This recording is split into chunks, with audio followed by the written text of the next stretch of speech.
মানুষের এত বড় জীবনে মনে হয় যেন ছোটোবেলার কথা যখনই মনে করা হয় তখনই মনে হয় এই তো কদিন আগেই তো এই ঘটনাটা ঘটেছে। কিন্তু উম, দিন যায় মাস যায় এই করতে করতে কিন্তু কয়েক বছর কেটে যায়। তারপরে যখন আমাদের মনে হয় না এটা তো অনেক বছর আগেরই ঘটনা, যেমন দেখো না, আমি এখন চা দিয়ে মুড়ি খাচ্ছি সকালবেলা, আর এইটা আমার পাশের বাড়ির একটা দিদি ছিল, সেই দিদি খেত চা দিয়ে মুড়ি, আর ও কাপের মধ্যেই আমি যেমন আলাদা আলাদা করে খাচ্ছি আর ও কী করতো কাপের মধ্যেই মুড়ি ঢুকিয়ে দিত। আর এ মুড়ি তো একদম নরম হয়ে নেতিয়ে যেত, তাও দেখতাম ওটা চুমুক দিয়ে খেত। তখন তো আমি বেশ ছোট, কিন্তু এখন ব্যাপারটা ফিল করি যে এই বাবা এই মুড়ি আবার খেত কী করে। তো যেটা বলছিলাম যে মানুষের দিন যায় মাস যায় বছর যায়, কিন্তু মনে হয় যেন এই তো কদিন আগেই ঘটেছে ঘটনাগুলো। কিন্তু আমরা যেই নাকি ভাবি যে কদিন আগে ঘটেছে, এটা তো অনেক দিন আগেকার ঘটনা, তখনই মনে হয় যেন হ্যাঁ অনেকটা দিন আমরা অতিক্রম করে এখানে কিন্তু পৌঁছেছি। তো যাই হোক, চা খেতে খেতে একটুখানি স্মৃতিচারণা করে নিলাম ছোটোবেলার। তারপরে দেখো আমি কিন্তু আবার চলে এলাম আমার কাজে। আর এই পাইপটা কেন দেখাচ্ছি জানো? পাইপটা এত শখ করে কিনে নিয়ে এসেছিলাম যে আমার আর কষ্ট হবে না ফুল গাছে জল দিতে, কিন্তু সেই কষ্ট এখনও করছি। কারণ কি, আসলে ওই যে বলে না ঢেকি স্বর্গে গেলেও ধান ভাঙে, একটা কথা আছে না, তেমনই হচ্ছে ব্যাপার। আমার কাছে যতই পাইপ থাক না কেন আমাকে সেই বালতি বয়ে বয়েই জল দিতে হবে। কারণ এই যে পাইপটা দেখছো, এই পাইপের থেকে আমাদের ট্যাঙ্কি থেকে যে পাইপটা বেরোচ্ছে সেটা হচ্ছে একটু মোটা। যদিও ওরা একটা ক্যাপ দিয়েছিল, কিন্তু সেটার দ্বারা কিচ্ছু হয়নি। তো অমিত বাড়িতে আসবে, তারপরে যা করার করা হবে। আর দেখো আজকে যে মাছগুলো নিয়ে এসছে এটা কিন্তু অনেকটা বেলার দিকে চলে এসে দেখাচ্ছি, ওইগুলো কিন্তু আজকে রান্না করা হবে না জানো তো। কেন কি, এত বেলায় এনেছে, আমি তাই সব ধুয়ে পরিষ্কার করে রেখে দিচ্ছি। আর আজকের কাজটা অ্যাকচুয়ালি কিন্তু সন্ধ্যেবেলার পরেই আমি দেখাবো। সকালবেলাকার কিছু কিছু একটু একটু কাজ দেখালাম, কাজ তো না, ওই আমি বসেছিলাম সেই গল্পটাই করছিলাম, চায়ের গল্পটার কথা বলছি। কিন্তু অ্যাকচুয়ালি কাজ শুরু করেছি আমি সন্ধ্যের পর থেকে। কারণ হচ্ছে গিয়ে ভালো লাগেনি, সারা দিন কাজ করতে আর ইচ্ছে করেনি। এই কাজগুলো অবশ্য প্রত্যেক দিনই করি, যেটা এখন এই মুহূর্তে দেখাচ্ছি। কারণ হচ্ছে বাবু পড়ার পর এই খাটটা আর খাটে থাকে না, খাটটা হয়ে যায় জঙ্গল। তাই জন্য প্রত্যেক দিনই তো এটা করতে হয়, তাই না? ওকে বলি যে তুই বইটা গোছানো শেখ, এখন তাও একটুখানি করে দেয়, কিন্তু আগে তো সেটাও পারতো না, সব সময় আমিই করতাম। কিন্তু আমরা যখন ছোট ছিলাম তখন কিন্তু এমন করতাম না, বলো? আর কেন বলি, আমরা যখন ছোটো ছিলাম তখন কিন্তু পড়াশোনা যখনই হয়ে যেত তখনই কিন্তু বই গুছিয়ে রাখার চেষ্টা করতাম। আর আমরা আমাদের কথা বলছি আমি, কিন্তু অনেকেই তেমন না, সবাই যে গুছিয়ে রাখতে পারতো বা মানে সেই সময়ের কথা বলছি তেমন নয়। অনেকেই অনেকের মা গুছিয়ে দিত, কিন্তু আমার এই কাজগুলো নিজে করতে ভালো লাগতো সব সময়।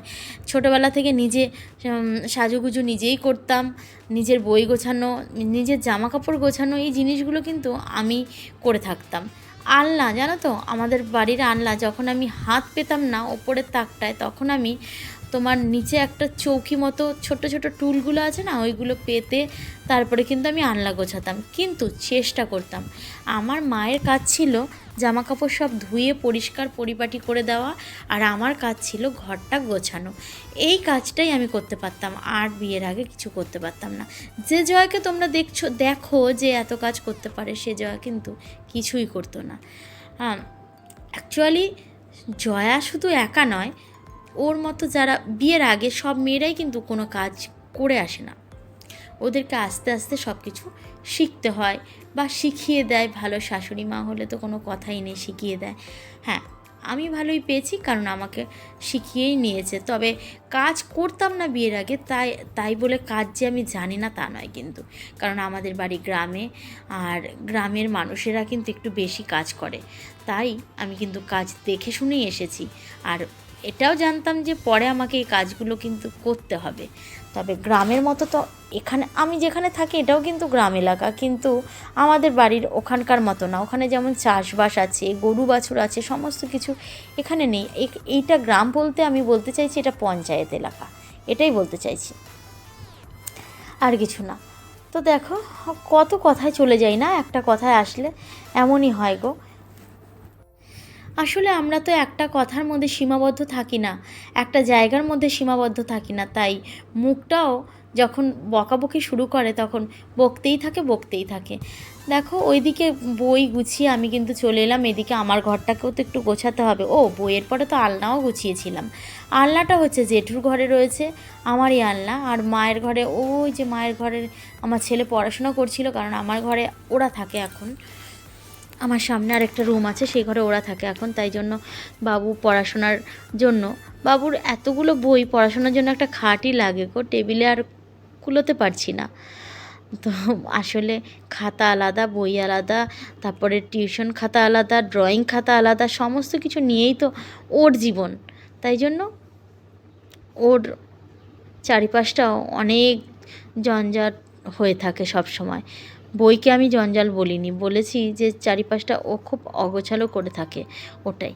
আর এবারে এসেছি, জামা কাপড়গুলো তো আমাকে গোছানো হয়নি, জামা কাপড়গুলো তো গোছাতে হবে না, তো ওইগুলো গোছাচ্ছি। আর একজন ফোন করেছে, তাতে আমি কিন্তু ফোনে কথা বলে নিচ্ছি, কারণ সব সময় তো আর ইউটিউব ভিডিও করলে হবে না, না, রিলেটিভস, ফ্রেন্ডস, সমস্ত সবাই আছে আর কি। তাই জন্য ওদের জন্য তো অন্ততপক্ষে একটুখানি কথা বলার জন্য সময় রাখতে হবে, তাই না?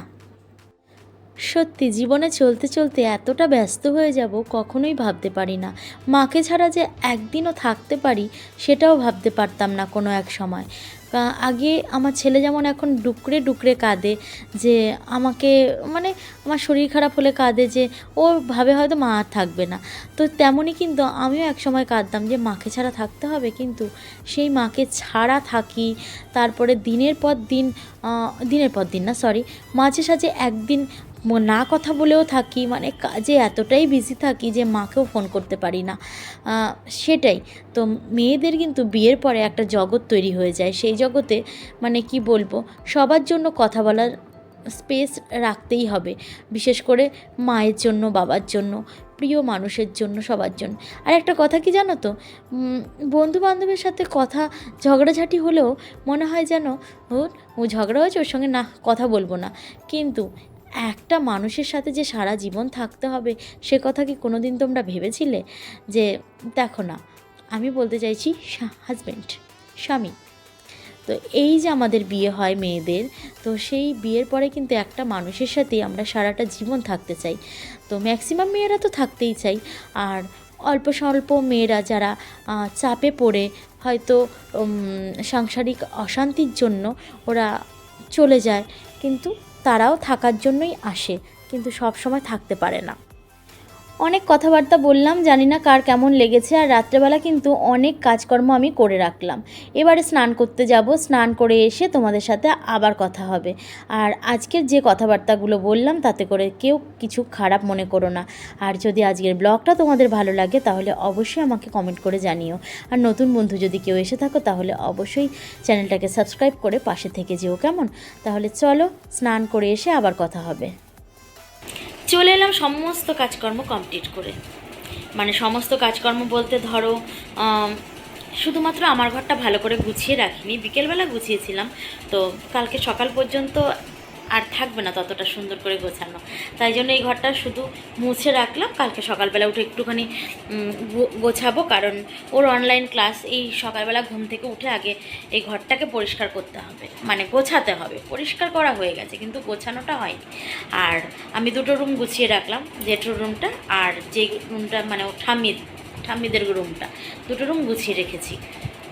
আমার রুমটা এই অবস্থা আছে, ও ঠিক আছে। তো এখন স্নান করে এসেছি, একদম ফ্রেশ লাগছে। তো ঘুমাবো, ঘুমানোর আগে আমার ফোনে যেই সমস্ত কাজগুলো করার আছে ওগুলো করে নেব, তারপরে ঘুমিয়ে পড়বো। আর গরমে অবশ্যই সবাই বেশি বেশি করে জল খেয়েও, জ্ঞান দিচ্ছি না সত্যি, আমি কিন্তু খুব খুব করে জলটাই খাচ্ছি, আর অন্য কিছু খেতে ইচ্ছা করে না। যারা যেমন জল খেতে পছন্দ করো তেমন জলই খাও, মানে যেমন জল বলতে ঠান্ডা জল কেউ খেতে ভালোবাসে, কেউ গরম জল, ওটা বলতে চাইছি। কেউ আবার কিন্তু নেগেটিভ কিছু মনে করো না। তাহলে চলো, আজকেও কিন্তু বাড়িতে ডাক্তার এসেছিল। দেখো, বাড়ির অবস্থা যেমনই থাক না কেন, হাসি খুশি থাকার চেষ্টা করি। সব কিছু তো মুখের মধ্যে ফুটিয়ে তুললে হবে না, আর সত্যি কথা বলতে একটা দিদি একদিন বলছিল যে আমারই কি আর যারাই ইউটিউবে ব্লগ করে না কেন তাদের কিন্তু কেউ দুঃখের কথা শুনতে আসবে না। তুমি একটুখানি তোমার সুখের কথা বলো, তোমার আনন্দের কথা বলো, তারপরে হাসির কথা বলো, এই সমস্ত জিনিস কিন্তু সবাই শুনতে আসবে। ওই দুঃখ বিলাপ করতে কেউ এখানে আসবে না। তো যেটা বলছিলাম, বাবার আজকেও টয়লেট বন্ধ হয়ে গেছিলো, আজকেও ডাক্তার এসেছিলো। ক্যাথিটারটা বারবার করে কন্টিনিউয়াস 7 মাস চলছে, যদিও বা চেঞ্জ করে করে চলছে, 15 দিন পর পর চেঞ্জ করানো হচ্ছে। এবার মনে হচ্ছে সপ্তাহখানিক পরপরই চেঞ্জ করতে হবে, যা পরিস্থিতি এসে দাঁড়িয়েছে। তো যাই হোক, দেখা যাক কি হয়। আর আমরা তো এখনও চেষ্টা চালাচ্ছি যে হয়তো হাঁটতে পারবে একদিন, আশায় আশায় আশায় আছি আর কি, জানি না কী হবে। তো চলো, চুলটা ভেজা আছে, এভাবে ঘুমিয়ে পড়ি, কালকে আবার কথা হবে। আজকের মতো এই পর্যন্তই। গুড নাইট, সবাই ভালো থেকো, সুস্থ থেকো। Good night.